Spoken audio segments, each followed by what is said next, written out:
An amulet sits in a pile of broken stone, ticking softly beneath a canal bridge. And somewhere inside that device, a dead wizard is waiting for the right person to pick it up. This is Trollhunters, a journey through underground civilizations, cursed assassins, changeling spies wearing human faces, and a boy who gave up his humanity to protect a world that would never know what he did. From the moment Jim Lake Jr. repeated the incantation and armor he never asked for, locked itself around his body to the final walk east with troll horns on his head and sunlight burning at his back, this video follows every battle beneath Arcadia, every betrayal inside Troll Market, every ancient grudge that crawled out of the Darklands and into a suburban neighborhood.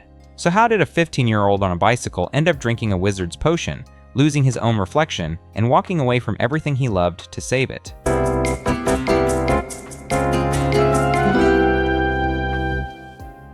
Long before Arcadia Oaks had a name, long before Jim Lake Jr. existed at all, there was a war. It didn't start the way most wars do with armies and announcements. It started with a bridge.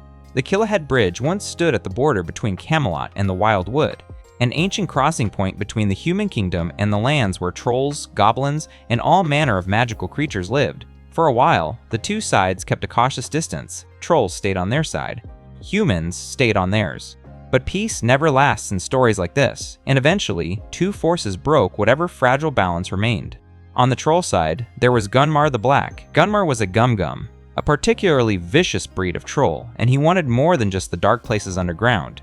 He wanted the surface. He wanted to devour humanity and rule over everything, troll and human alike. His army grew by force, pulling reluctant trolls into his ranks whether they wanted to fight or not. He raided villages, conscripted soldiers, and carved a path of destruction that made even other trolls afraid to stand against him.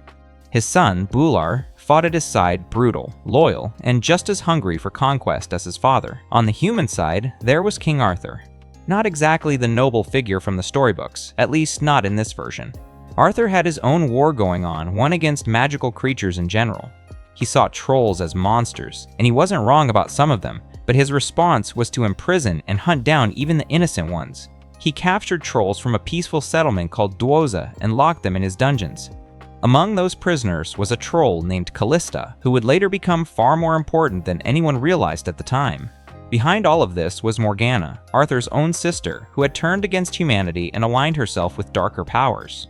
She had been resurrected and empowered by the Arcane Order, three ancient beings called Belrock, Skrael, and Nari, who wanted to reset the balance of magic and nature, even if it meant burning the world to the ground. Morgana's plan was to destroy her brother, unleash chaos, and let the old magical forces reclaim the earth. She possessed a changeling and attacked Arthur's court during a jousting tournament, killing several of his knights in a devastating ambush. It was a declaration of war on every level. Standing against all of this chaos was Merlin, the wizard. Merlin knew that no single warrior, human or troll could stop what was coming. The Gum-Gums were too strong. Morgana and the Arcane Order were too powerful. Arthur's knights were being torn apart. So Merlin did something new. He created the Amulet of Daylight, a magical artifact that could choose a champion, give them armor and a sword forged from pure daylight, and turn one warrior into something capable of standing against the darkness. The amulet's champion would be called the Trollhunter. The amulet chose Callista. She was reluctant at first. So were the other trolls. Many of them didn't trust the amulet, and some didn't think a female troll should be their champion. But none of that mattered when the Battle of Killahead Bridge began. Arthur marched half his remaining forces to the dry riverbed beneath the bridge. When the sun set, Gunmar's Gum-Gum army surged forward, and the slaughter began immediately. Arthur's knights fought bravely, but the Gum-Gums overwhelmed them at every turn. Bular himself carved through the ranks, killing knights one after another. Steve's future ancestor, well, never mind that, we're getting ahead of ourselves. The point is that Arthur's forces were losing badly. Then Morgana and the Arcane Order stepped onto the field. Belrock drove a blade into Arthur's back, killing the king. It should have ended there. It should have been a complete victory for the dark side. But that was the moment the good trolls of Dwoza arrived, led by Callista. She raised the amulet, spoke the incantation for the first time, and became the Trollhunter. Armor formed around her body. The Sword of Daylight appeared in her hand, and she charged. While Merlin dealt with Morgana, managing to imprison her inside a Heartstone using the last of his strength, Callista fought her way to Killahead Bridge. She faced Belrock directly, blinding the Arcane Order member with a single slash and sending the ancient being fleeing. Then she turned to Gunmar. The fight between them was fierce, but Callista, now calling herself Dea, as she had always meant to, drove Gunmar back across the bridge. She struck him hard, and then she placed the amulet into the stone of the bridge itself, activating a portal that ripped open like a wound in the air. Gunmar, his Gum army, and everything standing on the wrong side of that bridge were dragged into the Darklands, a shadowy dimension with no escape. Among those pulled through was Blinky's brother, Dictatius, who everyone assumed had died in the fighting. Dea the Deliverer sealed the bridge with the amulet and ordered the trolls to tear it apart stone by stone. The pieces were scattered across the world so that no one could ever reassemble it and free Gunmar. Morgana was imprisoned beneath what would later become Troll Market. The surviving trolls left the old world entirely, stowing away on a ship bound for a new continent. They brought gnomes for company and nourishment, and eventually settled beneath a town that would grow into Arcadia Oaks. Centuries passed. Trollhunters came and went, each one chosen by the amulet. Each one fighting whatever threats emerged from the shadows. Some were remembered as legends. Others, like Angor the Unfortunate, were remembered as cautionary tales. The last of these was Conjigar the Courageous, a powerful troll warrior who carried the amulet with pride and kept the peace for a very long time. But Gunmar's son, Bular, had never been sealed away. He had survived the battle, avoided the portal, and spent every century since working to bring his father back. And by the time our story really begins, Bular was getting close. Dawn was breaking over Arcadia Oaks. A radio host announced the most beautiful sunrise of the season, and beneath the town's canal bridge, two trolls were trying to kill each other. Conjigar the Courageous stood against Bular in the dim shadows under the bridge, and the fight was not going well. Bular was relentless, massive, furious, and backed by the kind of rage that comes from centuries of waiting for revenge. Conjigar was exhausted. He had been Trollhunter for a long time, and his body showed it. Their swords clashed in the narrow space, and Bular shoved Conjigar toward the edge of the bridge where the first pale light of morning was creeping in. That light was death for any troll. Sunlight turns their kind to stone permanently. Bular pressed harder, forcing Conjigar's shoulder into the sunrise. Stone began crawling up his arm. Conjigar's sword fell into the canal below. With half his face turning to rock, Conjigar made a choice. He told Bular that his death would not be the end. The amulet would find a new champion. Then Conjigar threw himself into the sunlight. His body shattered into rubble on the canal floor, and the amulet of daylight, still glowing, tumbled free from the pile of stones and rolled into the dirt. Bular scrambled to grab it, but the light was too strong, and he had to retreat into the shadows. The amulet lay there in the canal, ticking softly, waiting. That same morning, Jim Lake Jr. was doing what Jim Lake Jr. always did, waking up early, cooking breakfast for his mom, and trying to make it to school on time. Jim was 15 years old, lived with his mother Barbara, a doctor who worked long shifts at the hospital, and had exactly one close friend, a kid named Toby Domzalski who lived next door with his grandmother. Jim was the responsible one. He packed lunches, set timers on the stove, and worried about whether his mom was eating enough while he was at school. His dad had left years ago, and Jim had quietly stepped into the role of the person who held things together at home. He and Toby rode their bikes to school every morning, same route, same time. They cut through the canal because it was faster, and that morning, as they passed beneath the bridge, something caught Jim's attention, a faint blue glow in the rubble. A voice. Quiet but clear, like someone whispering his name through a wall. Jim told Toby to go on ahead and climb down to investigate. What he found was a small, round object, the Amulet of Daylight, sitting in a pile of broken stone that used to be Conjigar. Jim didn't know any of that. He just saw something strange and glowing, and he picked it up. The amulet hummed in his hand, and its face displayed a series of troll runes that Jim couldn't read. Then the school bell rang in the distance, and Jim shoved the thing into his backpack and ran. Back at school, we meet the rest of Jim's world. Claire Nunez was the smart, confident girl Jim had a crush on. She was performing in the school production of Romeo and Juliet, and Jim had auditioned mostly just to be near her. Steve Palchuk was the school bully, big and loud, and exactly as mean as you'd expect. Eli Pepperjack was the nervous kid who kept a notebook full of things he'd seen at night that nobody believed. Strange shadows, weird sounds, creatures in the dark. And then there was Mr. Stam, Strickler, Jim's history teacher, who was warm and encouraging and seemed to genuinely care about Jim's future. Strickler had a habit of checking in on Jim, asking about his mom, giving advice about life. He seemed like the kind of teacher every kid wishes they had. None of this was an accident. That night, Jim was in his basement trying to figure out what the amulet did. He held it up, turned it over, and something clicked. The runes rearranged, and a voice echoed from the device. "For the glory of Merlin, daylight is mine to command." Jim repeated the words, half joking, and the amulet erupted with light. Armor materialized around his body, a full suit of silver blue plate fitted perfectly to his frame. A sword appeared in his hand, gleaming with a pale glow. Jim stood there in his basement, dressed like a medieval knight, absolutely terrified. Then something with 6 glowing eyes stepped out of the shadows behind him. Jim screamed. He fell over. He hit his head on a pipe.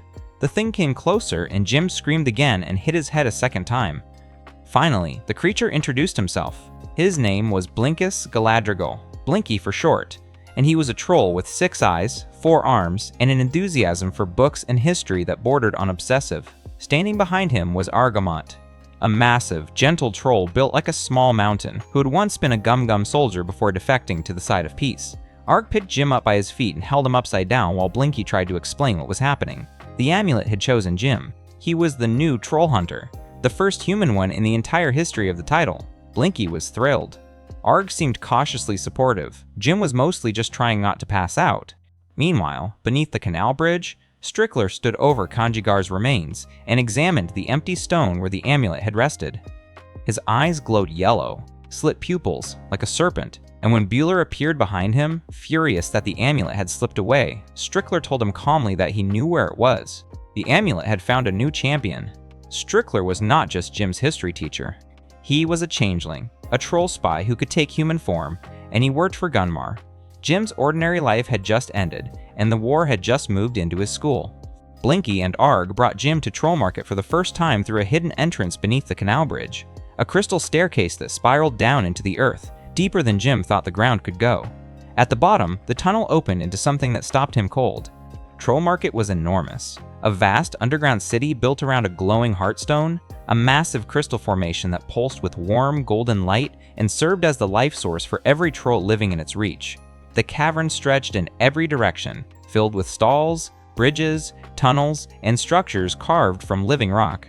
Trolls of every shape and size moved through the streets. Tall ones, squat ones, ones with horns and tusks and too many eyes, some carrying baskets, others arguing over the price of gnome teeth. The air smelled like wet stone and old magic, and the Heartstone's glow gave everything a soft amber hue that made the whole place feel like a cathedral lit by firelight.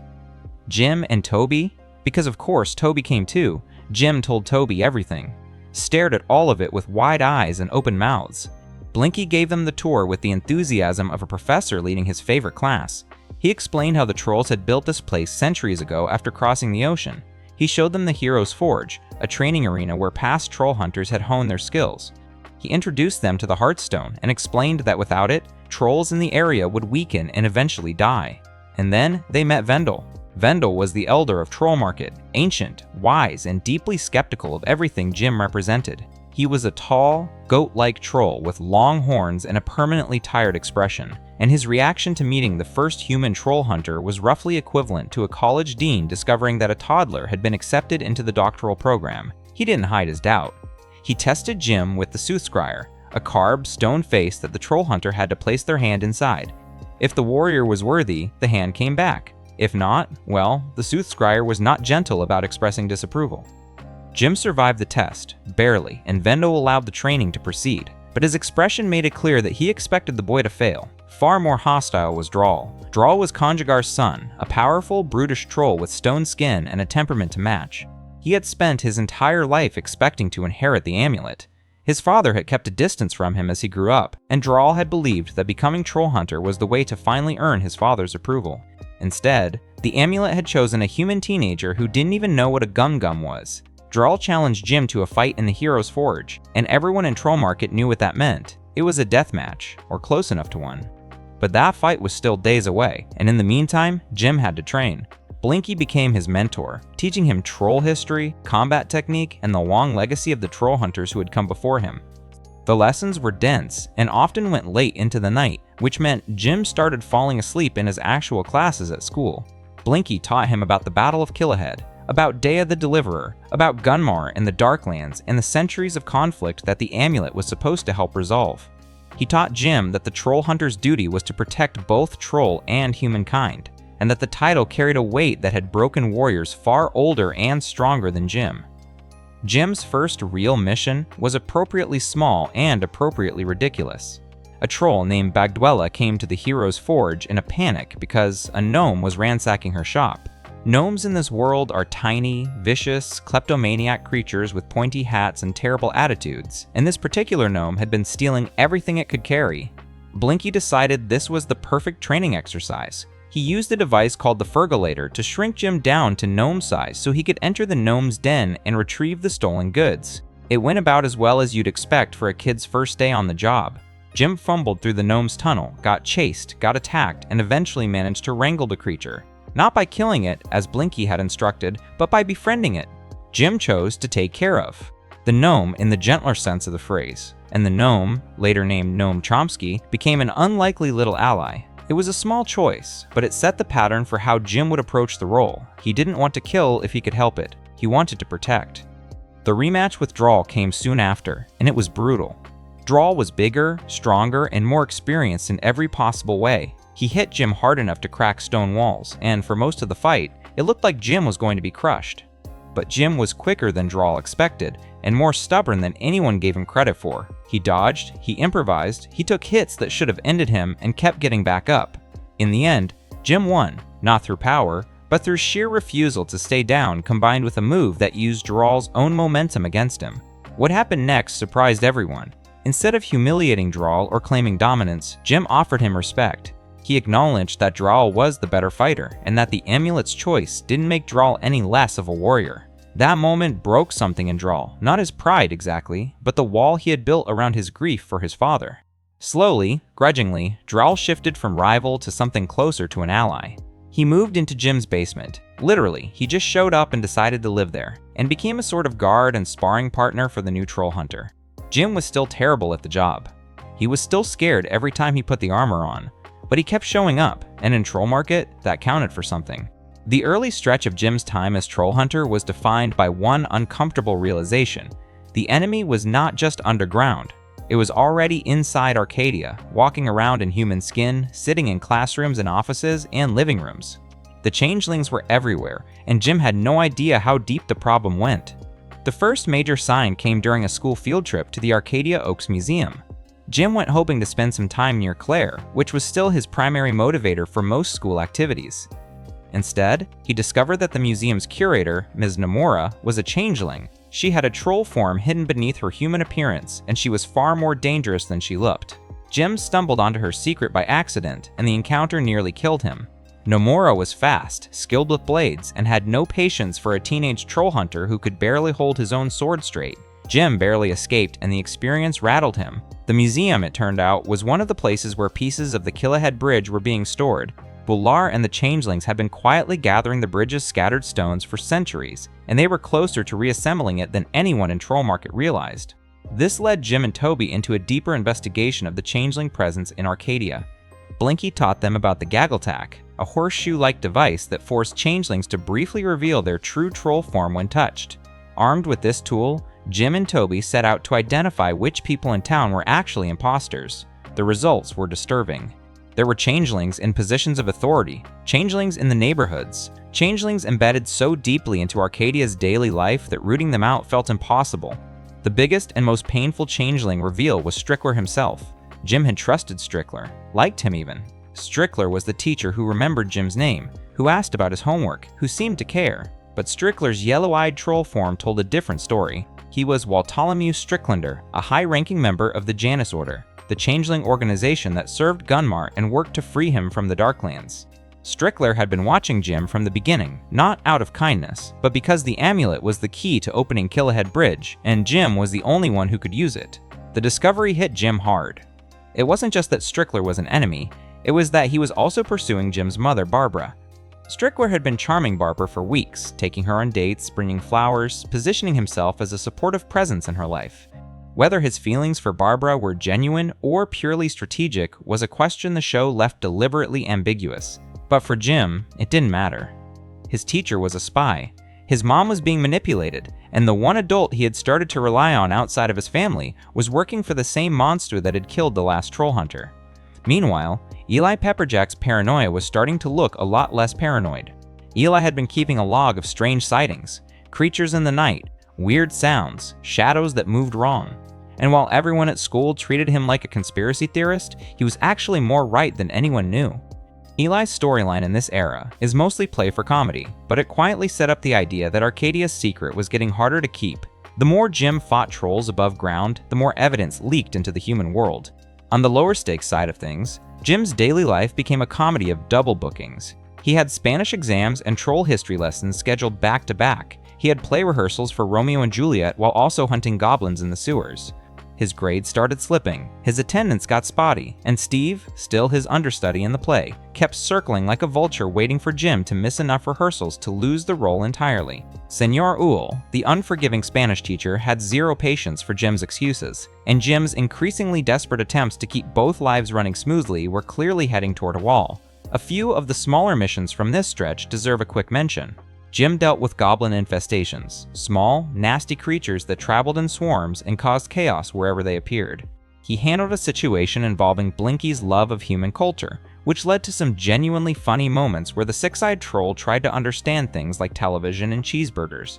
And Jim's 16th birthday brought a terrifying new problem, a stalkling, a massive, bat-like troll that could fly and was immune to sunlight, making it one of the first enemies Jim couldn't just wait out until dawn. That fight pushed Jim further than any training session had, and it was Droll who helped him survive it, cementing their partnership. But underneath all the school comedy and creature hunts, the tension kept building. The Janus Order was moving faster, the Kill-Ahead bridge pieces were being gathered, and Strickler was still sitting in Jim's classroom, smiling at him across the desk, knowing exactly what Jim was and waiting for the right moment to use it. For most of the early timeline, Claire Nunez existed in Jim's world as two separate things: the girl he liked, and the person whose life was about to be destroyed by something she couldn't see. Those two versions of Claire collided when her baby brother, Enrique, was taken. Changelings in this world are created through a swap. A troll baby is placed in a human family, and the real human child is taken to the Darklands as a familiar, essentially a living anchor that keeps the changeling alive and connected to its human disguise. When Jim started investigating whether Enrique had been replaced, he volunteered to babysit at the Nunez household, hoping to use the gaggle tack on the baby. What he found confirmed the worst. The baby in the crib was not Enrique. It was not Enrique, a small, green, goblin-like changeling who had been swapped in and was living Claire's family life, while the real Enrique was trapped somewhere in the Darklands. The discovery put Jim in an impossible position. He couldn't tell Claire without revealing the entire troll world. He couldn't rescue Enrique without going to the Darklands, which Blinky made very clear was essentially a suicide mission. And he couldn't just leave things as they were, because every day that passed was another day. Claire's real brother was trapped in the dark. Claire found out the hard way. The details came spilling out during a crisis. The Kill-Ahead bridge situation was accelerating, and Jim could no longer keep Claire at arm's length without putting her in more danger. When he finally told her the truth, Claire's reaction was not what Jim expected. She didn't run. She didn't run. She got angry, not at Jim, but at the situation. Her brother had been stolen. A creature was living in her house pretending to be him, and nobody had told her. Claire's response was immediate and fierce. She wanted her brother back, and she would do whatever it took to make that happen. That clarity of purpose changed Claire's role in the story completely. She went from being the girl Jim had a crush on to being one of the most driven members of the team. She demanded to be brought into Troll Market, demanded to be trained, demanded to be part of every plan that involved rescuing Enrique. Blinky was hesitant. Humans in Troll Market were controversial enough with just Jim, but Claire's determination was hard to argue with, and Jim wasn't about to tell her no. Not Enrique, meanwhile, turned out to be more complicated than anyone expected. He was a changeling, yes, and he had been placed in the Nunez household as a spy. But not Enrique was also small, scrappy, and not particularly loyal to the Janus Order. He liked the Nunez family. He liked the warm house and the regular meals and the feeling of being somewhere that felt safe.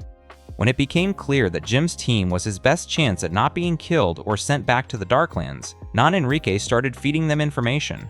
He was crude, rude, and entirely self-interested, but he was also useful, and over time he became a reluctant ally who actually cared about the family he had infiltrated, especially Claire, who he developed a genuine, prickly affection for.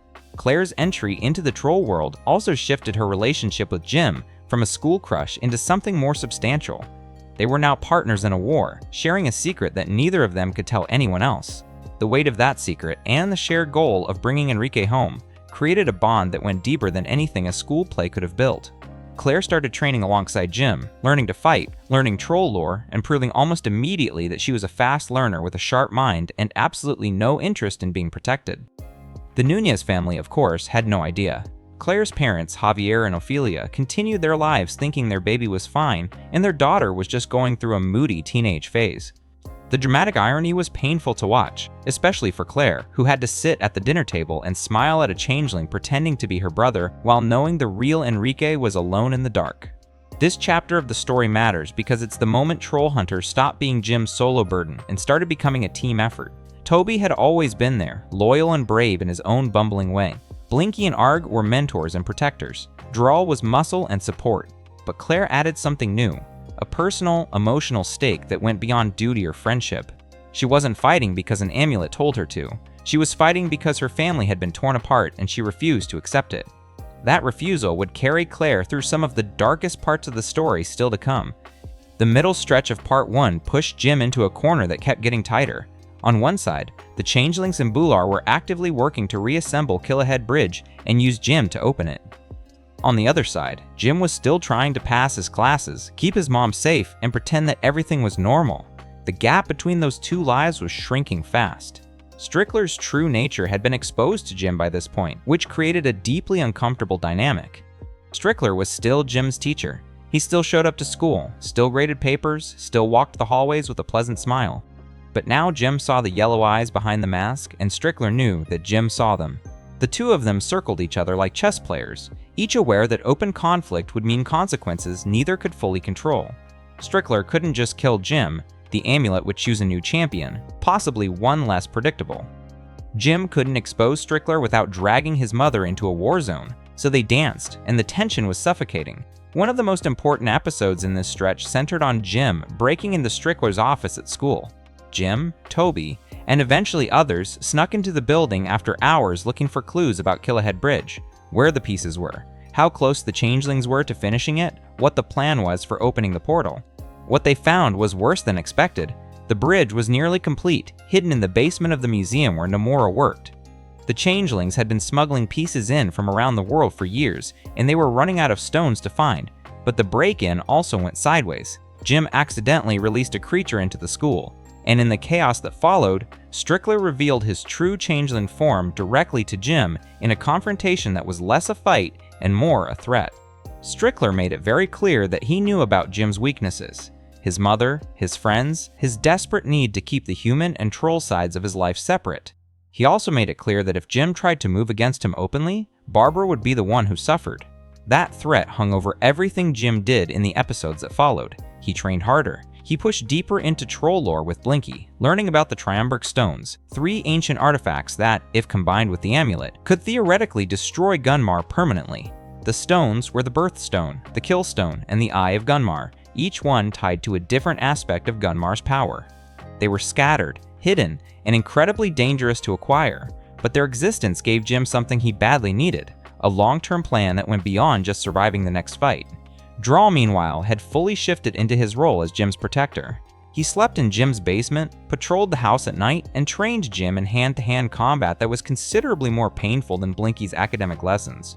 Drawl still carried the grief of his father's death, but channeling that grief into protecting the new Trollhunter gave him a purpose that he had been missing.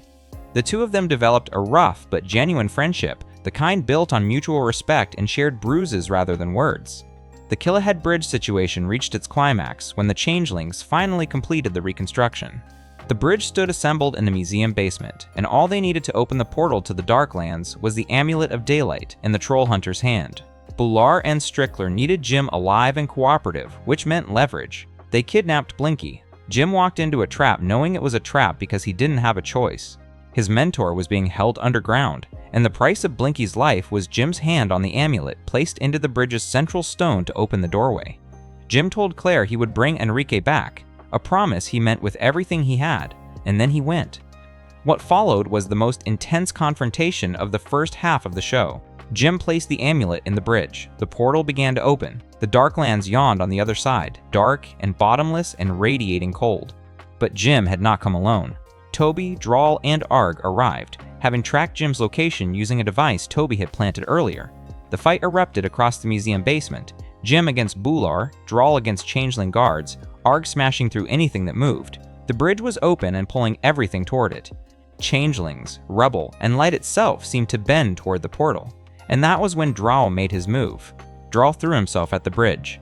With the portal howling and the Darklands pulling at everything in the room, Droll grabbed the Amulet of Daylight and ripped it from the stone. The bridge buckled, cracked, and the portal slammed shut with a sound like a thunderclap.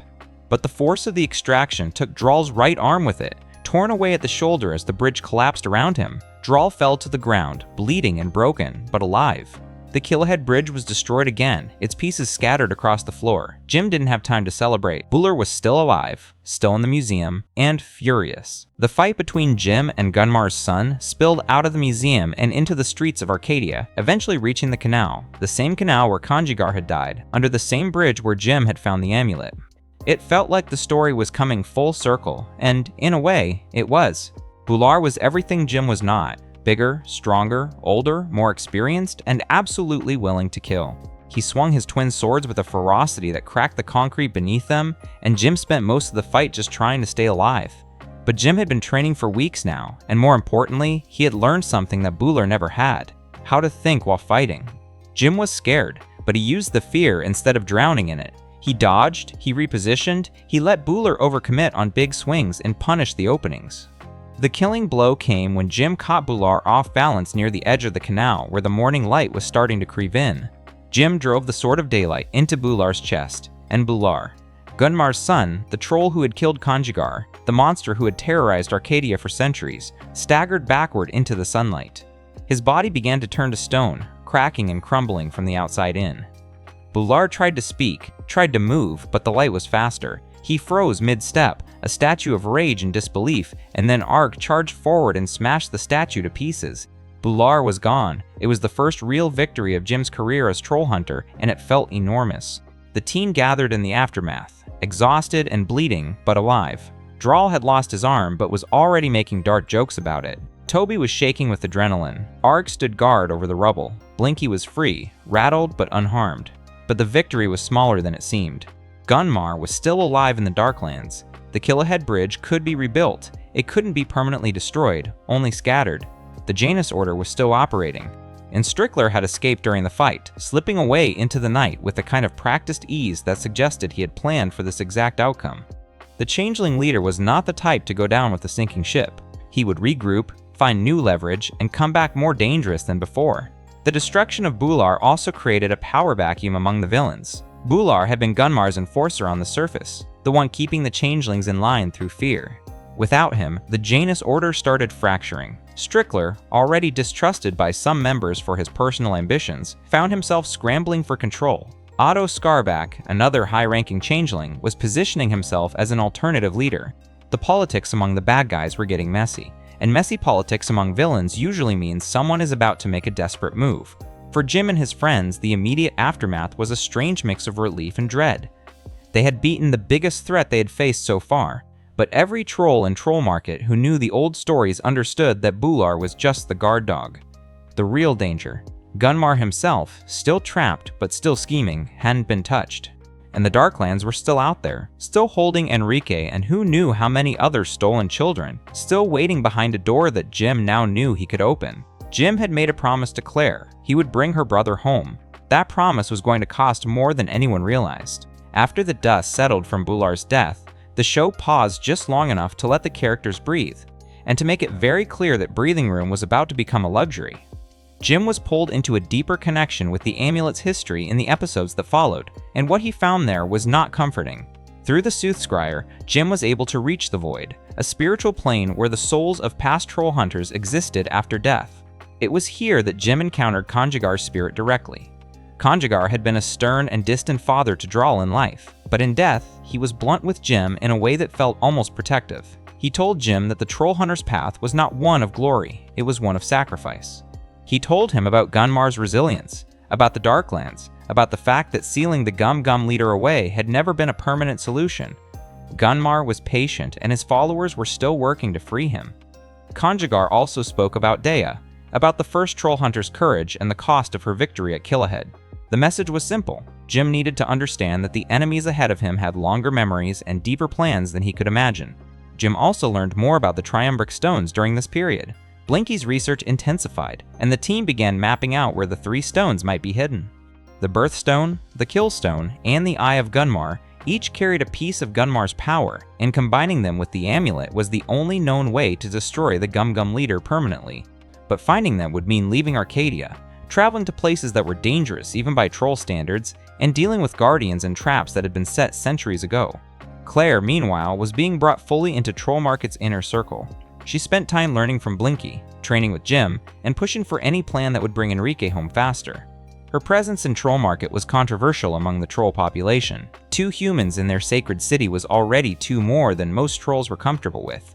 But Claire's determination and competence were hard to dismiss. She wasn't there to sightsee, she was there to fight. Then everything got worse. Strickler, now operating outside the Janus Order's official structure and increasingly desperate, made a move that would define the next era of the story.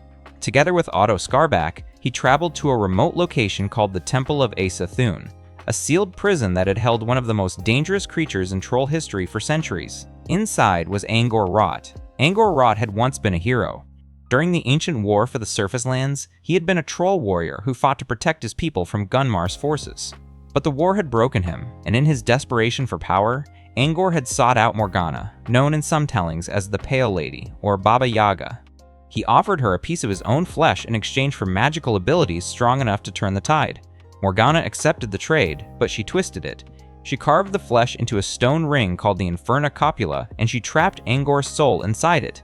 Without his soul, Angor was bound to whoever wore the ring. Morgana used him as her personal assassin, sending him to hunt down and kill Merlin's champions, Trollhunter after Trollhunter, one by one, for centuries. Angor Rot didn't just kill them.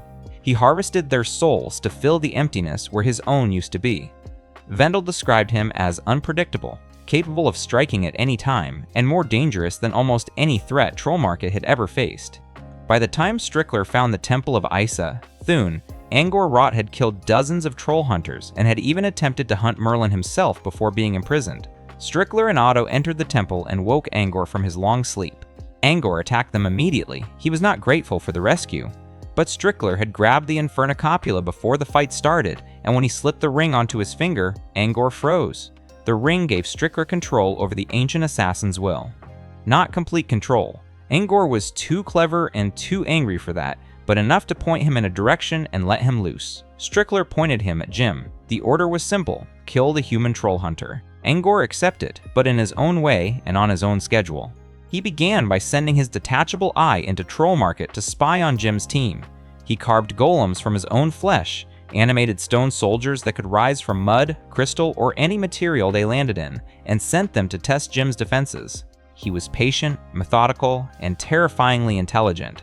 He didn't just want to kill Jim, he wanted to study him first, learn his weaknesses, and dismantle everything around him before going for the kill. For Jim, the arrival of Angor Rot represented something entirely new. Bular had been powerful but simple, a brute who charged head-on and relied on strength.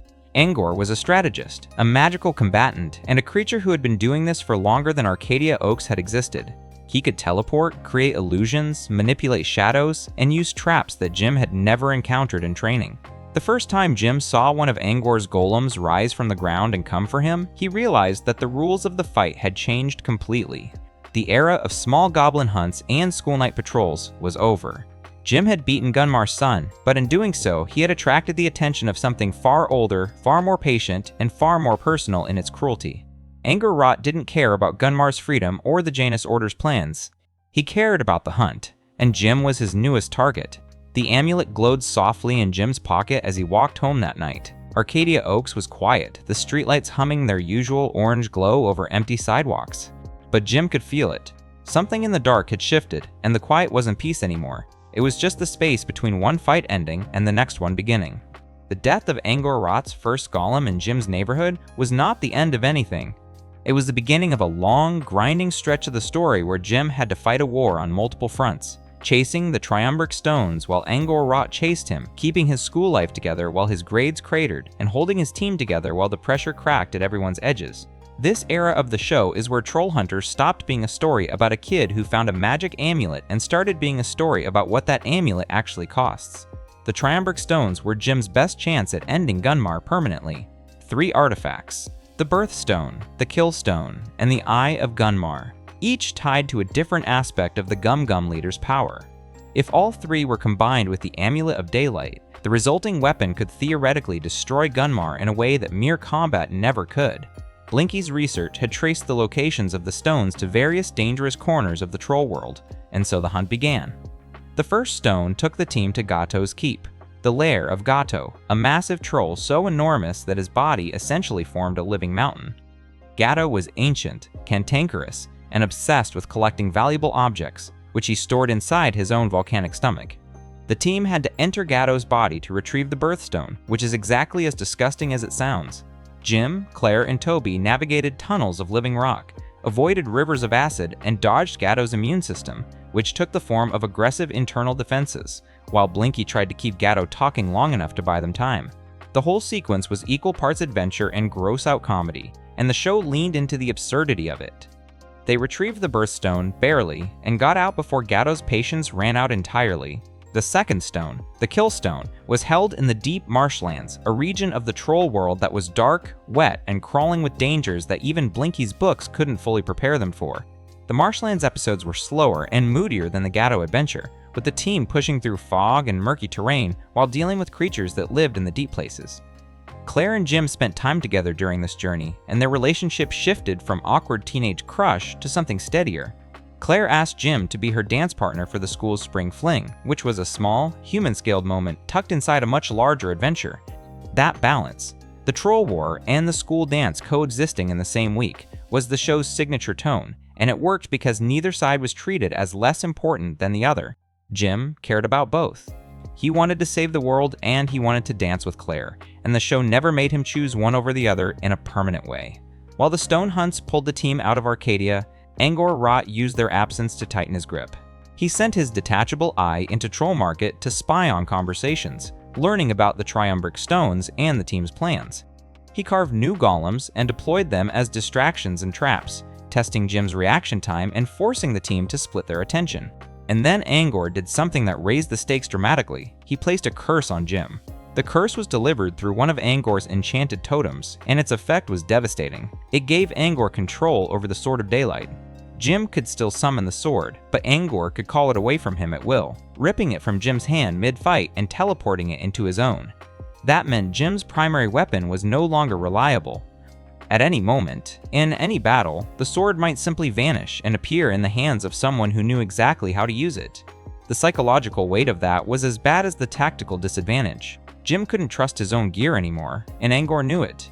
To make matters worse, during one of these encounters, Angor wounded Arg with his Creeper Sunblade, a cursed weapon that gradually turned its victims to stone from the inside out. The cut was not immediately fatal, but the petrification began spreading slowly through Arg's body, and there was no known cure. The big, gentle troll who had been Toby's closest companion and Blinky's partner started dying in slow motion, and the team could do nothing but watch the stone creep further each day. But the Angor Rot stretch also gave Claire her most important weapon. During one of the fights with Angor, Claire managed to steal the Shadow Staff, Angor's magical staff that could open portals through darkness. It was a risky, chaotic moment in the middle of combat, but Claire grabbed it and held on. The staff was powerful and dangerous, feeding on shadows and dark energy, and it changed Claire as a fighter immediately. With it, she could open doorways across distances, pull allies out of danger, and strike from angles that enemies never expected. The Shadow Staff made Claire one of the most tactically valuable members of the team, but it also started pulling at something darker inside her, a connection to shadow magic that would become much more important later. The third Triumvirate Stone, the Eye of Gunmar, was the hardest to acquire. Its location and retrieval involved a more complicated chain of events that overlapped with the escalating Angor Rot situation, and the team had to make increasingly dangerous choices to stay ahead of both the stone hunt and the assassin breathing down their necks. We'll get to the Eye's retrieval in a moment, because before that happened, the story took several important detours. The battle that ended Part 1 of Trollhunters was the fight against Angor Rot in Troll Market itself, and it was a bloodbath. Angor launched a full assault, sending golems through the tunnels and attacking the heart of troll civilization directly.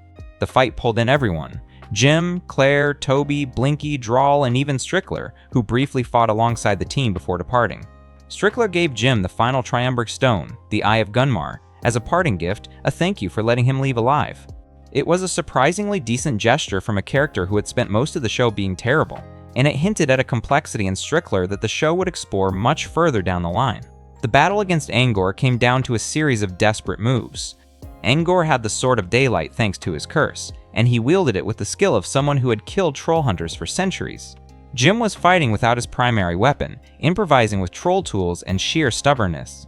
Claire opened portals to reposition the team, pulling allies out of danger and dropping them behind Angor's golems. Toby charged through one of Claire's portals wielding his warhammer and caught Angor off guard, creating an opening for Jim. But the cost was enormous. Angor Rot turned his Creeper Sunblade on Arg, who was already weakened from the earlier poisoning. Arg threw himself in front of the blade to protect Toby, a deliberate sacrifice, his body shielding his best friend from a killing blow. The Creeper Sun's poison accelerated through Arg's system, and the gentle giant fell, his body turning to stone before anyone could stop it. Arg died on the floor of Troll Market, reaching toward Toby with one hand as the last of his living stone turned cold and gray. Jim, consumed by grief and rage, managed to stab Angor Rot with his own Creeper Sunblade, turning the assassin's cursed weapon against him. The poison spread through Angor's body, and Claire helped Toby deliver the final strike. Angor Rot crumbled, and the souls of every Trollhunter he had ever killed were released, freed from the void inside him and returned to the spirit world where they belonged. It was a victory, but it didn't feel like one. Arg was gone. The kindest, strongest member of their team was now a statue, and Toby couldn't even bring himself to move away from his friend's body. In the aftermath, Jim made a decision that defined the next era of the story. He held all 3 triumvirate stones. The amulet of daylight was complete. Claire's brother was still in the Darklands, and Jim had promised to bring him home. But the Darklands were not a place you could just walk into and out of. The only known entrance was Killahead Bridge, which had been destroyed twice already, and every time it was rebuilt, it risked letting Gunmar and his army escape. Jim decided to go alone. He told his friends that he couldn't risk losing anyone else. After Arg's death, the thought of Claire or Toby or Blinky dying in the Darklands was more than Jim could carry. Conjugar's spirit had told him that a day would come when he would have to finish the fight by himself, and Jim decided the day was now. He rebuilt the bridge, opened the portal, and stepped through into the Darklands without telling anyone where he was going until it was too late to follow. The portal closed behind him, and the Darklands swallowed him whole. The battle that ended Part 1 of Trollhunters was the fight against Angor Rot in Troll Market itself, and it was a bloodbath. Angor launched a full assault, sending golems through the tunnels and attacking the heart of Troll civilization directly. The fight pulled in everyone: Jim, Claire, Toby, Blinky, Drawl, and even Strickler, who briefly fought alongside the team before departing. Strickler gave Jim the final triumvirate stone, the Eye of Gunmar, as a parting gift, a thank you for letting him leave alive. It was a surprisingly decent gesture from a character who had spent most of the show being terrible, and it hinted at a complexity in Strickler that the show would explore much further down the line. The battle against Angor came down to a series of desperate moves. Angor had the Sword of Daylight thanks to his curse, and he wielded it with the skill of someone who had killed Trollhunters for centuries. Jim was fighting without his primary weapon, improvising with troll tools and sheer stubbornness. Claire opened portals to reposition the team, pulling allies out of danger and dropping them behind Angor's golems. Toby charged through one of Claire's portals wielding his warhammer and caught Angor off guard, creating an opening for Jim. But the cost was enormous. Angor Rot turned his Creeper Sunblade on Arg, who was already weakened from the earlier poisoning. Arg threw himself in front of the blade to protect Toby, a deliberate sacrifice, his body shielding his best friend from a killing blow. The Creeper Sun's poison accelerated through Arg's system, and the gentle giant fell, his body turning to stone before anyone could stop it. Arg died on the floor of Troll Market, reaching toward Toby with one hand as the last of his living stone turned cold and gray. Jim, consumed by grief and rage, managed to stab Angor Rot with his own Creeper Sunblade, turning the assassin's cursed weapon against him. The poison spread through Angor's body, and Claire helped Toby deliver the final strike. Angor Rot crumbled, and the souls of every Trollhunter he had ever killed were released, freed from the void inside him and returned to the spirit world where they belonged. It was a victory, but it didn't feel like one. Arg was gone. The kindest, strongest member of their team was now a statue, and Toby couldn't even bring himself to move away from his friend's body. In the aftermath, Jim made a decision that defined the next era of the story. He held all 3 triumvirate stones. The amulet of daylight was complete. Claire's brother was still in the Darklands, and Jim had promised to bring him home. But the Darklands were not a place you could just walk into and out of. The only known entrance was Killahead Bridge, which had been destroyed twice already, and every time it was rebuilt, it risked letting Gunmar and his army escape. Jim decided to go alone. He told his friends that he couldn't risk losing anyone else. After Arg's death, the thought of Claire or Toby or Blinky dying in the Darklands was more than Jim could carry. Conjugar's spirit had told him that a day would come when he would have to finish the fight by himself, and Jim decided the day was now. He rebuilt the bridge, opened the portal, and stepped through into the Darklands without telling anyone where he was going until it was too late to follow. The portal closed behind him, and the Darklands swallowed him whole. Part 2 of Trollhunters opened with Jim gone and everyone left behind scrambling to hold things together. The show handled this transition cleverly by starting with what looked like Jim back in Arcadia, acting normal, making breakfast, going to school, hanging out with Claire. Then the cracks appeared. Jim's cooking was wrong, his timing was off, his dialogue was slightly stilted. The reveal came quickly. It wasn't Jim at all. It was Toby, using a glamour mask to impersonate Jim and keep Barbara from realizing her son was missing. The disguise was terrible, and the ruse was falling apart in real time, but it bought the team a few hours to figure out their next move. In Troll Market, the political situation was deteriorating.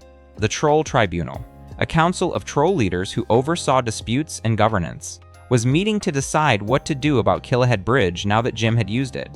Queen Usurna of the Krubera demanded that the bridge be destroyed immediately, arguing that Jim's reckless decision had put all of Trollkind at risk. Vendel pushed back, insisting that Jim was still alive inside the Darklands and that destroying the bridge would be a death sentence. Claire sided with Vendel and fought to keep hope alive, but Usurna had the political power and the rhetorical ammunition to push for action. Claire became the de facto leader of the team in Jim's absence. She coordinated plans, kept Toby focused, managed communication between Trollmarket and the surface, and refused to accept that Jim was gone forever. She also launched a secret mission with Not Enrique to locate Enrique's whereabouts in the Darklands using Claire's shadow staff to peer into fetches, small cracks between dimensions that allowed glimpses of what was happening on the other side. This took Claire to a cargo ship somewhere on the ocean where Darklands supplies were being moved through a fetch.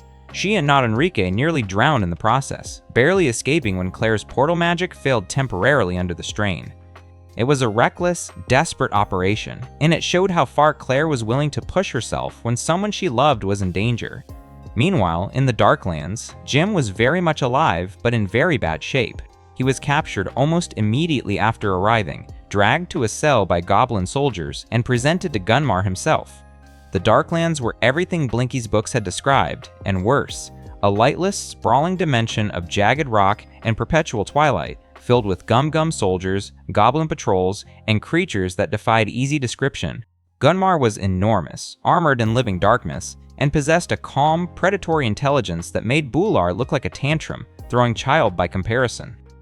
Gunmar didn't try to kill Jim immediately. He recognized that the Trollhunter was more valuable alive. As long as Jim was in the Darklands, the amulet couldn't choose a replacement, and as long as the bridge existed, Jim's friends might reopen it. Jim was thrown into a cell where he met someone unexpected, Dictatius Galadriel, Blinky's brother, the troll who everyone in Troll Market believed had died during the Battle of Killahead centuries ago. He was alive, and he was working for Gunmar. Dictatius was a strange, unsettling character. He was physically similar to Blinky, 6 eyes, 4 arms, the same scholarly build. But where Blinky was warm and hopeful, Dictatius was bitter, manipulative, and completely committed to Gunmar's cause. He had spent centuries in the Darklands, and at some point during those long years, he had decided that Gunmar's victory was inevitable and that serving the Dark Underlord was the only rational choice. Whether he truly believed in Gunmar's vision or was simply too afraid to resist was left deliberately ambiguous, but the result was the same. Blinky's brother was the enemy's most trusted advisor. Discovering Dictatius alive was one of the most painful moments in the series for Blinky, who would learn the truth later when the team finally entered the Darklands. Blinky had mourned his brother for centuries. He had kept Dictatius's memory alive as a hero of the old war. Finding out that his brother was not only alive, but actively helping the creature responsible for so much suffering was a betrayal that struck at the deepest part of who Blinky was. Back on the surface, the team's efforts to rescue Jim intensified. The amulet, still in Troll Market, began behaving strangely, calling out in Trollish, repeating a phrase over and over. The troll is the key to the hunter. Toby and Blinky eventually decoded the message. The amulet was pointing toward Arg. The gentle troll who had died fighting Angor Rot might hold the key to saving Jim. This launched a frantic effort to revive Ark from his stone state, which involved calling on the Krubera, Ard's own people, deep earth trolls who lived in the furthest caverns beneath the world. Queen Usurna, who had been pushing to destroy the bridge, surprisingly agreed to help, though her motivations would later prove far more complicated than they appeared. The Krubera ritual worked. Arg was restored to life, shaky, confused, but alive. His return was one of the show's most emotional moments, especially for Toby, who had been carrying the weight of his best friend's death since the Angor Rot battle. Arch didn't come back exactly the same. He was weaker, and his body retained traces of the Creeper Sun's damage, but he was breathing, moving, and ready to help. With Arch revived and the bridge still intact, the team had a path into the Darklands. Claire, Toby, Blinky, and Arg mounted a rescue mission to bring Jim home. They went through the bridge together, entering Gunmar's domain as a unit for the first time. What they found inside was exactly as horrifying as Blinky had warned.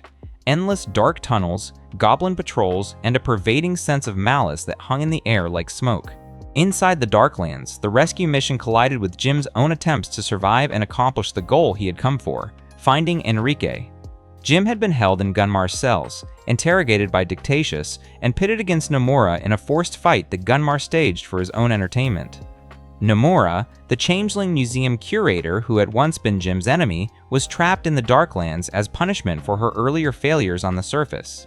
Gunmar ordered Jim to kill her in front of an audience of Gum soldiers. Jim refused. Instead of attacking, he defended himself while trying to talk Nomura down, insisting that his friends were coming and that there was a way out. Nomura didn't believe him. She had given up hope long ago, but Jim's refusal to fight broke through something in her. Before the rescue team arrived, Jim had managed to locate the cradles, the place in the Darklands where stolen human babies were kept as changeling familiars. It was a disturbing, eerie room filled with goblin caretakers and rows of cribs holding children who had been taken years, sometimes decades, sometimes centuries ago. Jim found Enrique among them. He also found the real Waltalmu Strickler, still a baby, still trapped in the same crib where he had been placed when the changeling version took his place. The sight of all those stolen children drove home the full horror of the changeling system. These weren't abstract victims. They were real kids, kept in suspended animation in the dark, while creatures wearing their faces lived their lives on the surface. Jim grabbed Enrique and ran. The alarm sounded. Goblins swarmed from every corridor.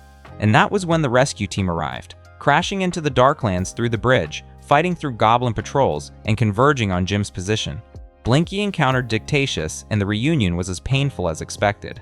Dictatius tried to manipulate his brother, tried to extract information about the bridge's location through wordplay and emotional pressure. Blinky, devastated but not stupid, eventually blinded Dictatius with a flare crystal, a tool that Conjugar had once given him, and escaped with Arg. The escape was chaos.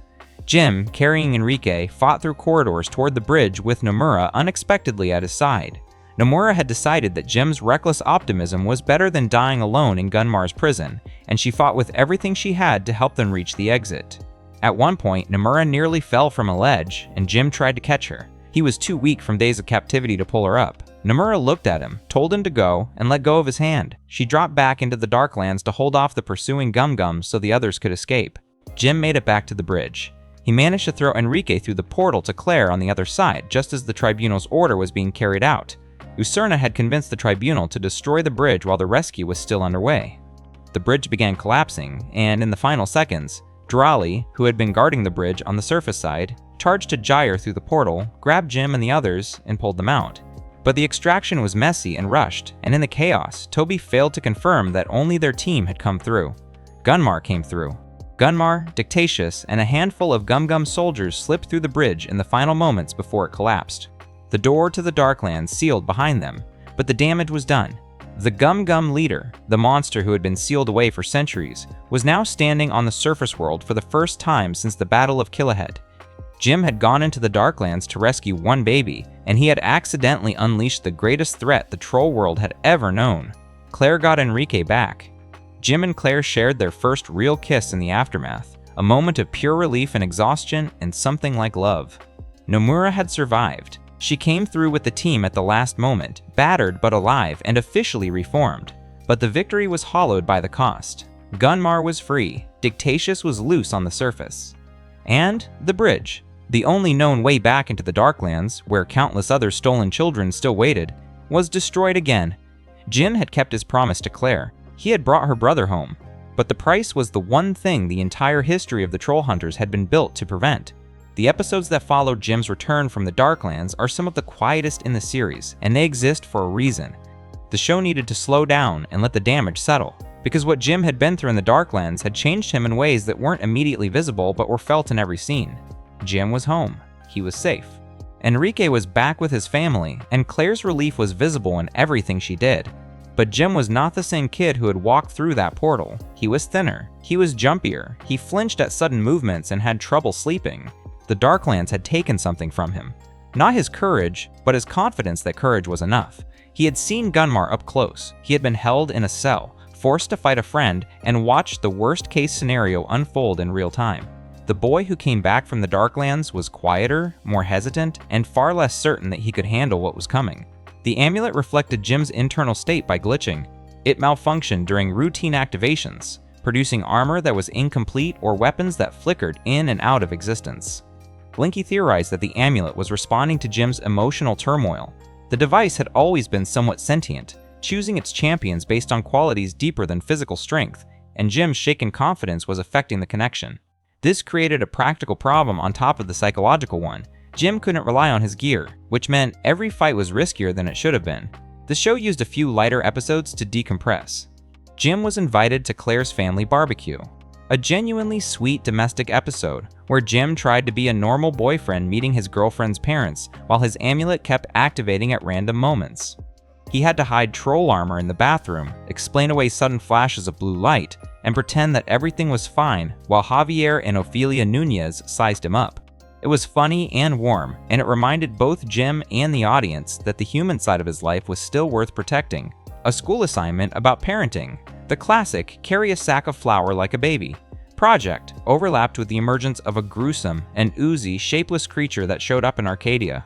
The team hunted it down while also trying not to fail the assignment, and the episode balanced slapstick comedy with the show's ongoing tension about keeping the troll world hidden from Arcadia's human population. Jim and Toby worked together on both fronts, and the episode was a reminder that even in the middle of an apocalyptic troll war, these were still high school kids with homework due on Monday. But underneath the comedy, the real developments were political. Steve Palchuk and Eli Pepperjack, who had been peripheral characters for most of the series, started becoming genuinely important. Steve had been witnessing strange things, goblins in the streets, shadows that moved wrong, unexplainable destruction, and his bully persona was cracking under the weight of what he couldn't explain. Eli, whose paranoid notebooks had been played for laughs since the beginning, finally found a partner who believed him. The two of them formed their own makeshift monster hunting team, calling themselves the Creep Slayers, and while they were clumsy and often wrong about what they were fighting, they were also brave in a way that nobody gave them credit for. Steve threw rocks at Gum-Gums. Eli kept logs of every sighting. Together, they were almost useful. Meanwhile, Gunmar was moving quietly. He had escaped the Darklands with only a handful of soldiers and his blind advisor Dictatius, which meant he couldn't launch a full assault on Troll Market or Arcadia yet. Instead, he worked in the shadows, reconnecting with the Janus Order and building his forces carefully. Otto Scarbash, the Janus Order's Grand Commandant, met with Gunmar directly and pledged the Changelings' support. Dictatius, now permanently blinded by Blinky's flare crystal, reinvented himself as Gunmar's seer, pretending to receive visions from Morgana to maintain his position. It was a lie, and a dangerous one. Dictatius had no connection to Morgana whatsoever. He was making up prophecies on the spot, telling Gunmar what he wanted to hear and hoping that reality would catch up to his fabrications before Gunmar figured out the deception. This era also introduced a quieter, more insidious threat. Queen Usurna, who had seemed like a legitimate political figure concerned about Troll Market's safety, was spending more time among the tribunal and pushing for increasingly aggressive measures against Jim and his allies. She cited Jim's unauthorized entry into the Darklands and the resulting escape of Gunmar as evidence that the human Trollhunter was a liability. She built a case methodically, gathering allies among the Troll Elders and presenting herself as the voice of reason in a time of crisis. Nobody suspected what she actually was, and the show was patient about revealing it. As Gunmar consolidated power in the shadows, the political landscape of Troll Market became the show's primary battleground. Usurna pushed the tribunal toward taking action against Jim, framing his rescue of Enrique as reckless endangerment of all trollkind. The argument was hard to dismiss. Jim had gone into the Darklands on a personal mission, and Gunmar had escaped because of it. Jim accepted responsibility, which was both noble and strategically stupid, because it gave Usurna exactly the ammunition she needed to justify putting him on trial. Vendel, Troll Market's elder, stood as Jim's strongest defender in these sessions. The old troll had spent most of the early story being skeptical of Jim, but by this point, Vendel had developed a genuine respect for the boy's courage and conviction. He argued that Jim had done what no other troll hunter would have dared. He had entered the Darklands voluntarily to rescue stolen children, and that the fact that Gunmar escaped was a consequence of the tribunal's own decision to destroy the bridge mid-rescue, not Jim's fault. The political maneuvering between Vendel and Usurna was tense and adult in a way that surprised people who expected a kids' show to resolve its conflicts with sword fights. Drow, meanwhile, was pursuing his own investigation into Gunmar's movements on the surface. He tracked signs of Gum activity through Arcadia's underground tunnels, following leads that pointed toward a larger presence than anyone had realized. Gunmar was not hiding in a cave somewhere, waiting to be found. He was building a network, enslaving trolls with the Decimar Blade, a cursed sword that could override a troll's will and force them to serve Gunmar, and preparing for something much bigger than a skirmish. Dural's search brought him dangerously close to Gunmar himself, and the encounter shook him. Gunmar was not just powerful, he was strategic, patient, and far more organized than anyone on Jim's side had expected. It was during this period that Jim's connection to the amulet's deeper history expanded dramatically. Through the Soothscryer and through visions triggered by the completed Triumvirate stones, Jim began to see glimpses of the past, former troll hunters, their battles, their failures, and the long, bloody chain of warriors who had carried the amulet before him.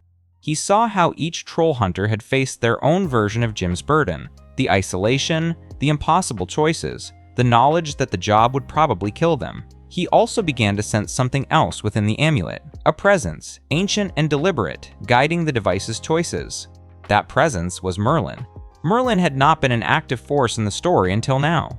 The wizard who had created the amulet and imprisoned Morgana had been absent for centuries, asleep, depleted, sealed away in a tomb that nobody had found. But his influence was woven into every troll hunter's journey, and Jim was beginning to feel the edges of it.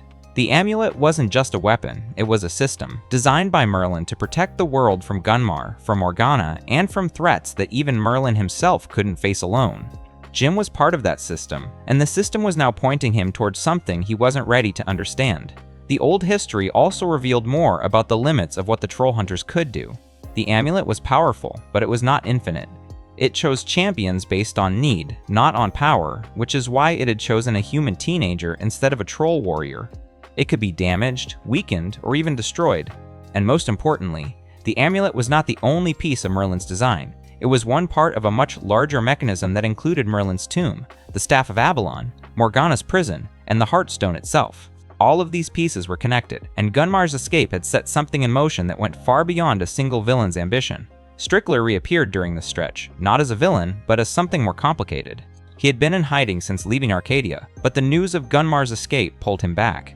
Strickler knew more about Gunmar's strategies than anyone on Jim's side, and his relationship with Barbara, which had been genuine even amid all the manipulation, gave him a personal stake in Arcadia's survival. He offered information, advice, and an uncomfortable reminder that the line between enemy and ally in this war was never as clean as anyone wanted it to be. The culmination of Part 2's political storyline came when the tribunal formally charged Jim with responsibility for Gunmar's escape. Jim was arrested, if you can call it that in Troll Market, and held in a cell beneath the Heartstone while the tribunal debated his fate. The charges were straightforward. Jim had opened the Killahead Bridge without authorization, entered the Darklands on a personal mission, and, as a direct result, Gunmar and his followers had escaped into the surface world. The potential punishment was severe. If found guilty, Jim could face execution. Vendel visited Jim in his cell and laid out his options. Jim could surrender the Amulet of Daylight, which would end his role as Trollhunter and result in exile rather than death. Without the amulet, he would be just a human boy again. No armor, no sword, no connection to the troll world. Usurna, who was smirking visibly during this conversation, pushed for this option, arguing that the era of relying on Merlin's ancient magic was over. Jim held the amulet in his hands and stared at it. Then he threw it away. Not as a decision, as an act of despair. Jim was exhausted, grieving, and convinced that everything bad that had happened, Ard's death, Gunmar's escape, the danger to his friends and his mother, was his fault. He said the words out loud. He wished he had never picked the amulet up in the first place. The amulet responded. A spirit emerged from the device. Not Conjugar, not Dea, but Angor the Unfortunate, one of the least distinguished troll hunters in history. Angor was small, cowardly, and perpetually annoyed at having died as a troll hunter, and his offer was simple. He could show Jim what would have happened if Jim had never found the amulet. Jim accepted. What followed was one of the most important episodes in the entire series. Jim was sent back in time, or into a vision, or an alternate reality. The show left the exact mechanics deliberately vague to the morning he had first ridden past the canal. In this version, Jim heard the amulet calling but didn't pick it up. He kept riding. He went to school. He had a normal day. At first, the alternate life was better in every way. Jim's grades improved. He spent more time with Claire, who was still just a classmate and not a war companion. He didn't have bags under his eyes. He wasn't covered in bruises. His mom wasn't in danger. Toby was safe. Everything that the Trollhunter burden had taken from Jim was returned to him, and for a few scenes, it was tempting to believe that this was the right choice. But then the consequences started cascading. Without Jim as Trollhunter, the amulet chose Droll. Droll was strong, brave, and eager for the role, but he lacked Jim's instinct for improvisation and his refusal to give up. When Bular attacked, Droll fought valiantly but was overwhelmed. He was turned to stone. The amulet shattered. Without a troll hunter, the Killahead Bridge was opened, and Gunmar poured into the surface world unopposed. Jim watched helplessly as the alternate Arcadia burned. Gum-gums flooded the streets. Steve, of all people, was standing on a lamppost, throwing rocks at trolls and screaming that heroes never die, before a stalkling carried him off into the dark. Claire was nowhere to be found. Blinky and Arg were either dead or hiding. The world Jim had tried to save by stepping aside was being destroyed precisely because he had stepped aside. In the wreckage, Jim found Droll's body, stone and broken, and the shattered amulet next to him. He tried to activate it. It wouldn't respond. He started crying, alone in a museum full of rubble, and said the words that defined his entire character arc. He was the troll hunter, with or without the amulet. He picked up Bular's sword, too big for him, too heavy, completely wrong for a human teenager, and walked toward the door to face Gunmar. Angor's spirit flickered and transformed. The small, cowardly troll grew larger, brighter, and spoke with a different voice, older, deeper, and unmistakably authoritative. It was Merlin. The entire experience had been orchestrated by the wizard's lingering consciousness within the amulet, designed not as a punishment but as a lesson. Merlin appeared to Jim directly for the first time and spoke simply.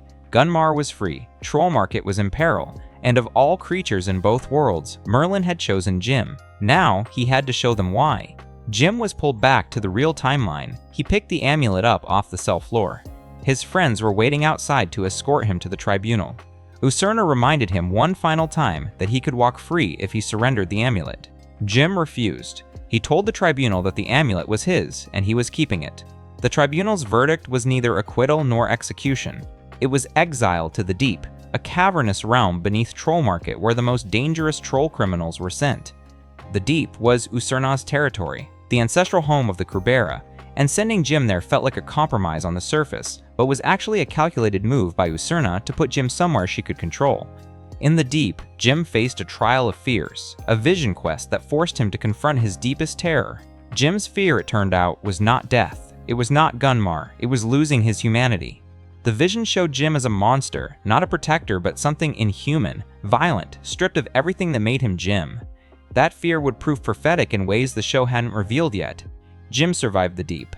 He returned to Troll Market with the tribunal's grudging permission to continue as Troll Hunter, but the political damage was done. The trial had divided Troll Market's population. Some trolls stood with Jim. Others were convinced he was a disaster waiting to happen. And underneath all of it, the conspiracy that Usurna was quietly running continued to tighten its grip. The season's final stretch moved fast. Gunmar made his first direct move against Troll Market, and Droll, loyal, brave, furious Droll, encountered Gunmar in the tunnels and was captured. Gunmar used the Decimar blade to enslave Drowl's will, turning Jim's friend and protector into a weapon aimed directly at the people he loved. Drowl, now under Gunmar's control, became an agent inside Arcadia, his body moving, his voice speaking, but his mind locked in a cage behind his own eyes. Usurna's evidence gathering reached its final stage. She visited Troll Market under the pretense of monitoring the situation, but she was feeding information to Gunmar the entire time. She knew the tunnel routes, the guard schedules, and the location of the Heartstone. She was waiting for the right moment to betray everything and everyone, and that moment was coming soon. The Heartstone's glow was steady that night, but the shadows in Troll Market seemed to stretch longer than usual. Jim sat on the edge of the hero's forge, the amulet resting in his lap, and for the first time since the Darklands, he didn't feel despair. He felt ready, not confident. Jim Lake Jr. was never exactly confident, but resolved. He had seen what the world looked like without him, and he had chosen, fully and finally, to carry the burden. Whatever came next, he would face it as the Trollhunter. The amulet seemed to understand, because its glow burned just a little brighter, and the distant hum of the Heartstone sounded almost like it was breathing alongside him. The conspiracy that had been growing beneath Troll Market's surface since Part 2 finally broke into the open, and when it did, it destroyed things that could never be rebuilt. Vendel was the first to fall. The old Troll Elder, the one who had doubted Jim at the beginning and slowly, grudgingly come to believe in him, confronted Usurna privately after Jim was sent to the deep. Vendel had always been suspicious of the Krubera Queen. Her eagerness to destroy the Killahead Bridge while Jim was still in the Darklands, her push to put Jim on trial instead of focusing on Gunmar, her constant political maneuvering to weaken Jim's position. It all pointed in one direction, and Vendel was too smart and too old to miss it. He confronted her directly, and Usurna confirmed what he already knew: she was working for Gunmar. She had been Gunmar's spy inside Troll Market for the entire time. Vendel's response was not to fight. He was ancient, and he knew he couldn't overpower the Krubera Queen. Instead, he did something quieter and more important. He activated an anamnesis stone, a magical recording device that captured everything that happened in its presence, and held it as Usurna drew her Creeper Sunblade. Vendel's last act was to ensure that his murder would serve as evidence. Usurna stabbed him, and Vendel fell, clutching the stone in his dying hands. He had spent most of the show as a skeptic and a pessimist, but his final moment was one of pure faith. Faith that Jim's team would find the stone, see what it contained, and use it to expose the truth. While Jim was still in the deep surviving his trial of fears, Usurna moved fast. She announced to the trolls of Troll Market that the Trollhunter was dead and that Vendel had been murdered by Jim. The lie was calculated and devastatingly effective. Jim was a human, an outsider, and the troll who had already been blamed for Gunmar's escape. Nobody questioned Usurna's account. The citizens of Troll Market accepted the story, and Usurna seized control, positioning herself as the new leader in Vendel's absence. Then she opened the doors for Gunmar. The Gum leader strode into the hero's forge like he was coming home.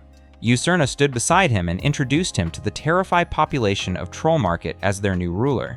Any troll who resisted was given a choice: submit willingly or be enslaved by the Decimar Blade. Gunmar's cursed sword could override a troll's free will, turning them into mindless soldiers who obeyed his every command. Those who resisted were cut, those who submitted were spared, for now. Gunmar then made his way to the Heartstone chamber and began feeding on the crystal's energy, absorbing its power into his body. His color shifted from pale teal to a burning orange as the Heartstone's life force poured into him, and for the first time since escaping the Darklands, Gunmar was at full strength. Jim crawled out of the deep battered but alive, and he walked into a troll market that no longer existed the way he remembered it.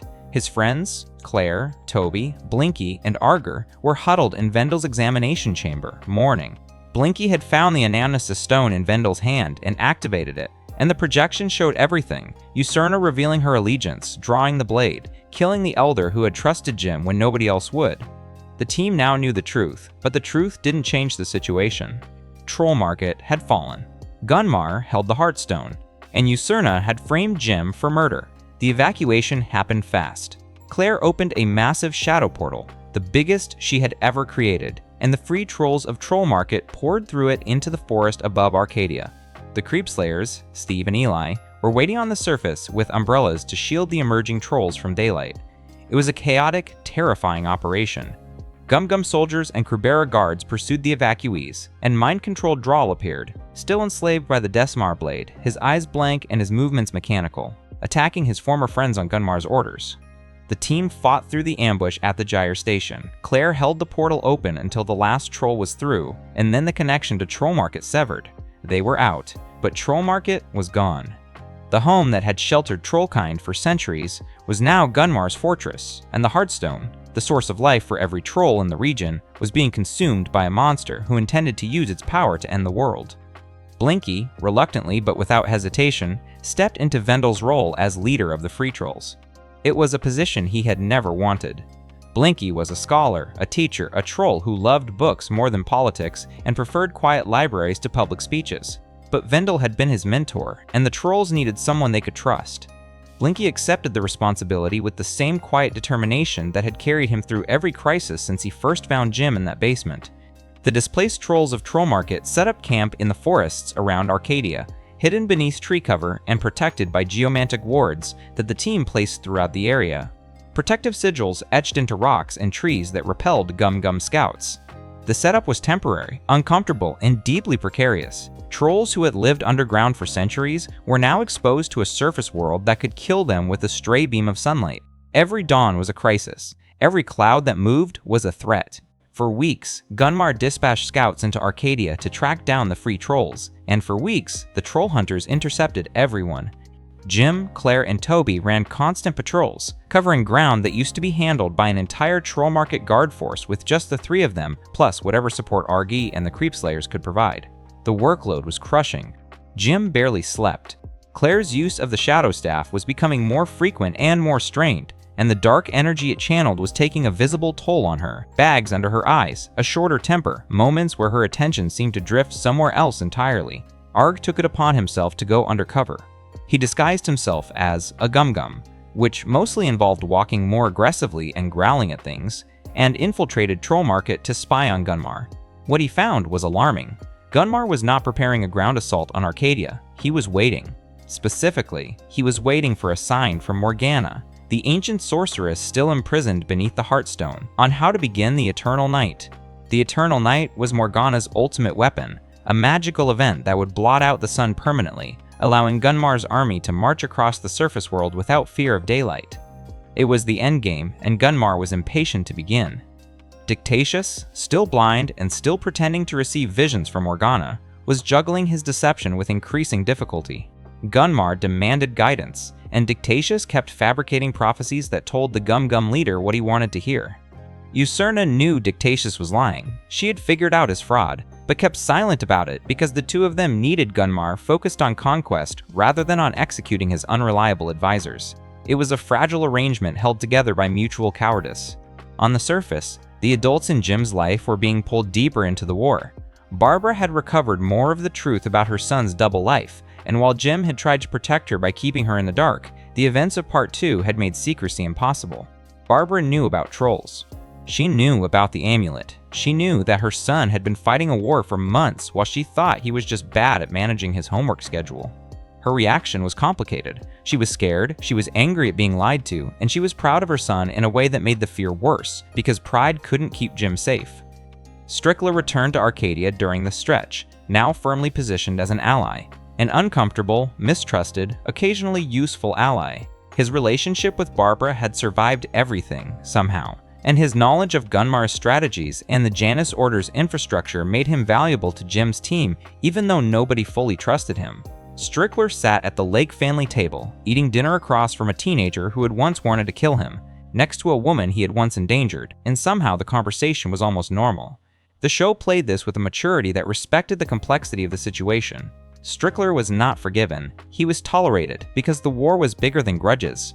Nomura, the former Changeling Museum curator who had reformed during the Darklands rescue, also returned to help.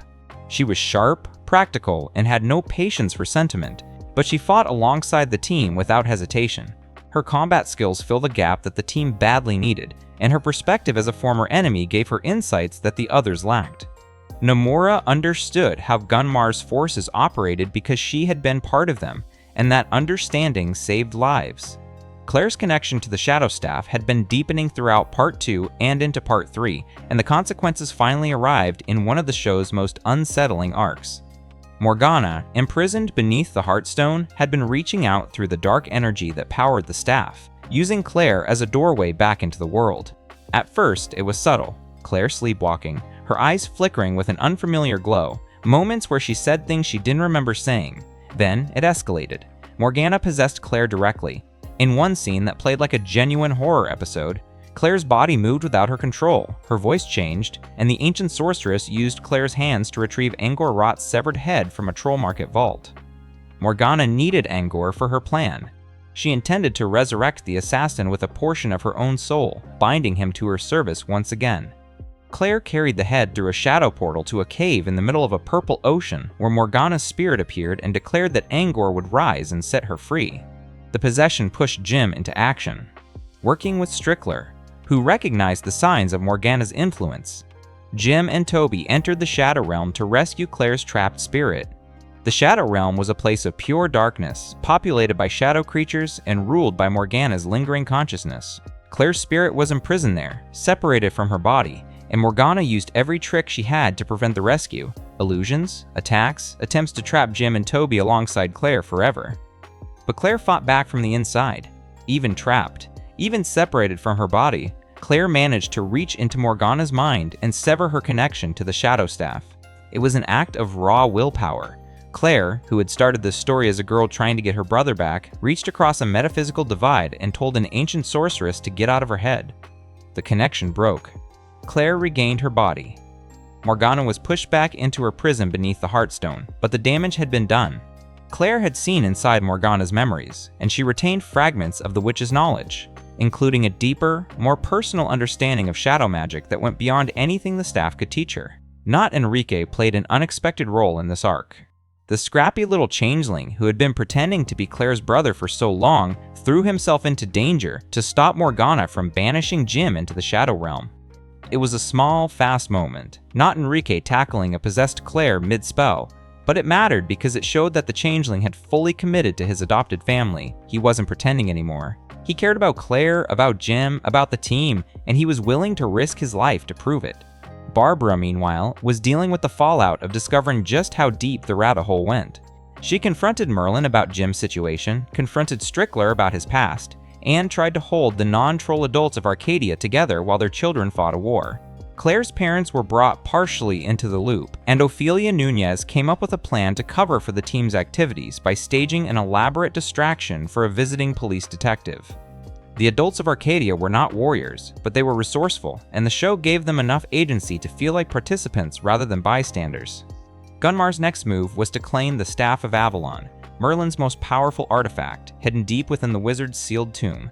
The Staff of Avalon was the key to unlocking Morgana's prison and beginning the Eternal Night. Gunmar, accompanied by Angor Rot, now resurrected and bound to Morgana with a fragment of her soul, and the mind-controlled Droll, journeyed to the tomb's location.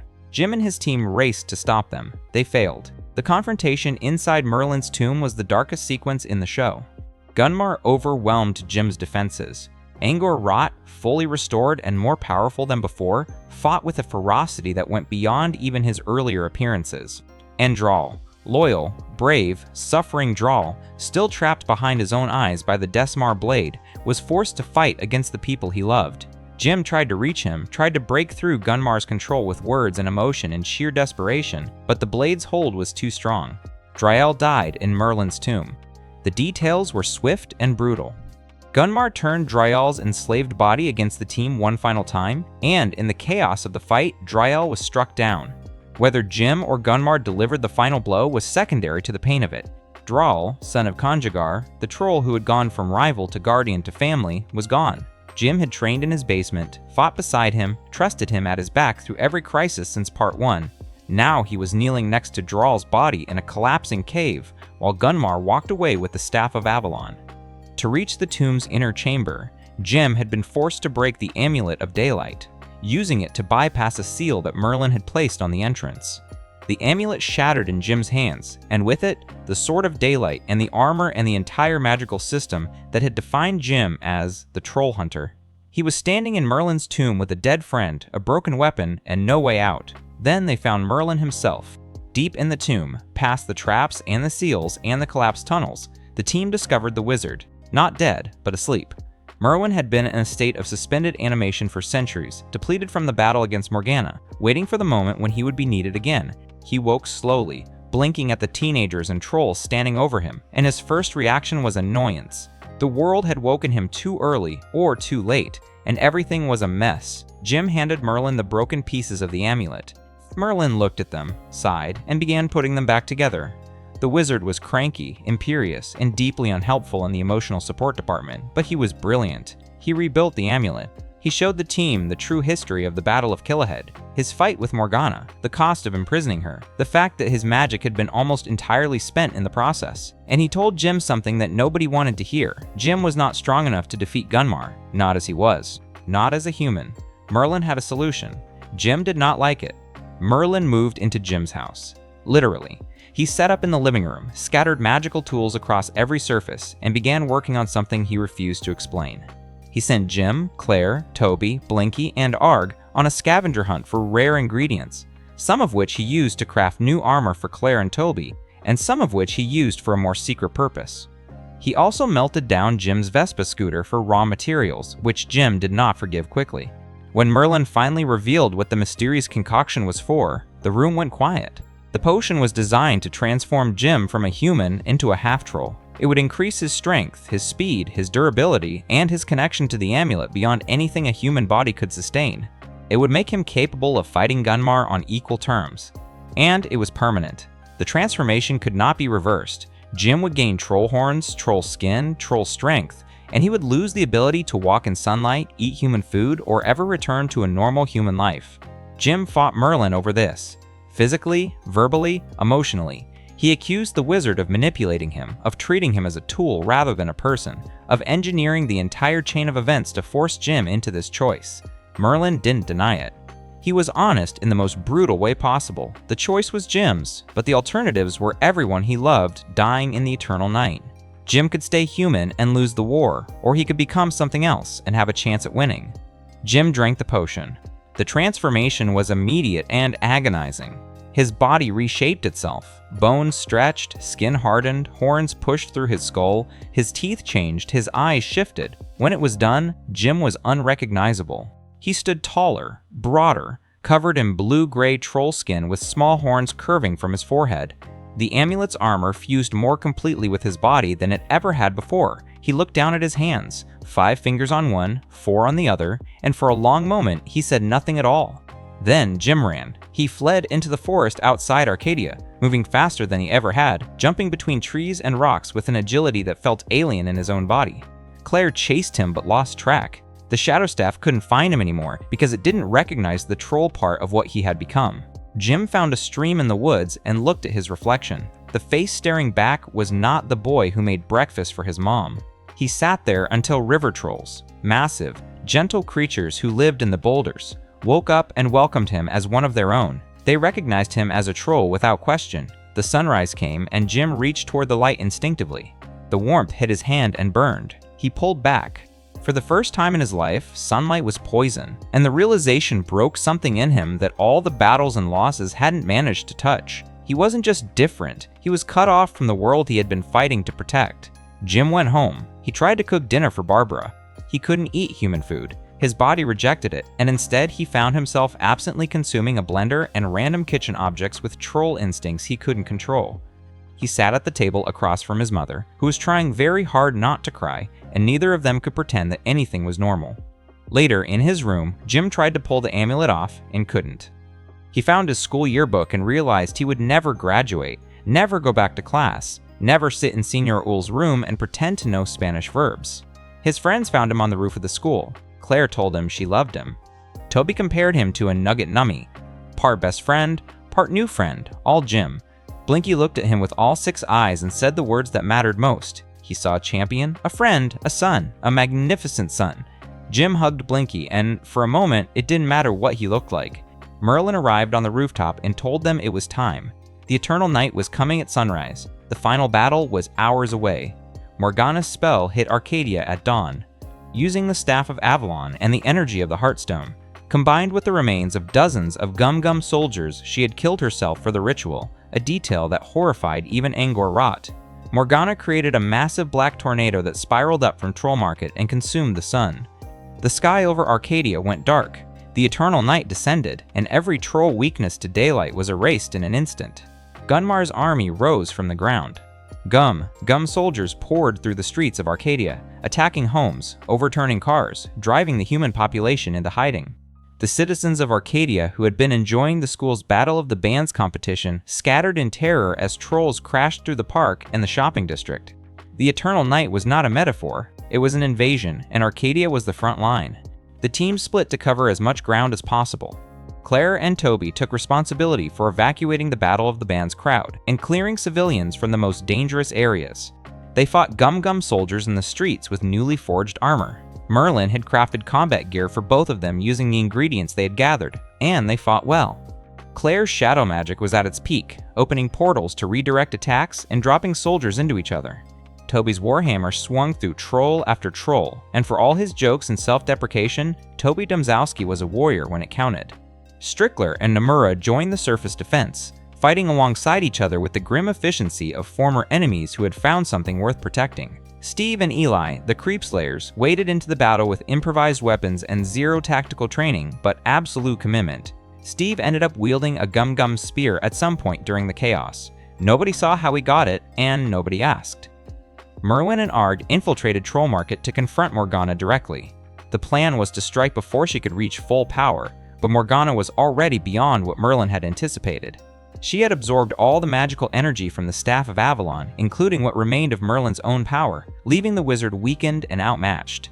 Ark called upon the Soothscryer and, in a moment of pure desperation, summoned the spirits of past Trollhunters from the void. The ghosts of every fallen champion surged through Troll Market, possessing the Gum soldiers and turning them against Morgana's forces. The mind-controlled troll's eyes shifted from green to red as the Trollhunter spirits fought through borrowed bodies. It was one of the most visually stunning sequences in the entire show, an army of ghosts fighting through stone bodies in a cavern lit by dying crystal. Jim fought Gunmar. Half-troll Jim was stronger, faster, and more durable than any version of himself that had come before. He wielded the Eclipse Blade, a darker counterpart to the Sword of Daylight that Merlin had forged from the Triumbric Stones, and met Gunmar blow for blow in a fight that tore through Arcadia's streets and shattered buildings. Gunmar was at full Heartstone power, massive and burning with stolen energy. But Jim fought with the accumulated skill of every training session, every small fight, every loss that had turned a scared kid into something relentless. Angor Rot entered the fight alongside Gunmar, and for a stretch, Jim was outnumbered and overwhelmed. But something shifted in Angor during the battle. Morgana's soul fragment had restored Angor's own soul, the original soul of the troll hero he had been before Morgana stole it, and for the first time in centuries, Angor Rot could feel. Jim, even while fighting for his life, reminded Angor of who he used to be. The words landed. Angor hesitated, then turned against Morgana in the final moments, grabbing her and holding her in place while the team made their move. Jim drove the Eclipse Blade into Gunmar's chest and spoke the words that ended it, "Forge Rawl."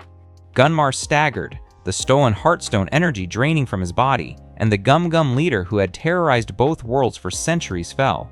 He crumbled into dust, and the army he had built collapsed with him. Morgana was not so easily stopped. Jim tried to impale her with the Sword of Daylight, but she shattered the blade without flinching. She was too powerful for any weapon to harm directly. Claire and Toby improvised the final solution. Claire opened a shadow portal directly beneath Morgana, and as the sorceress fell through it into the Shadow Realm, Toby brought his warhammer down on the Shadow Staff and smashed it to pieces.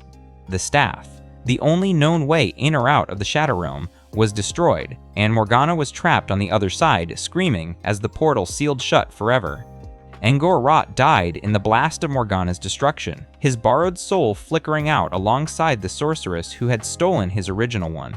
He had been a villain for most of the story, but in the end, the troll hero he had been before Morgana's corruption briefly resurfaced, and it made the difference. With Morgana sealed and the Staff of Avalon's magic released, the Eternal Night Funnel collapsed. Light returned to Arcadia. The sun broke through the dissipating darkness, and the surviving Gums turned to stone where they stood. Merlin, his stolen magic flowing back to him now that Morgana could no longer hold it, returned at the last moment and reforged the Eclipse Blade. The war was over.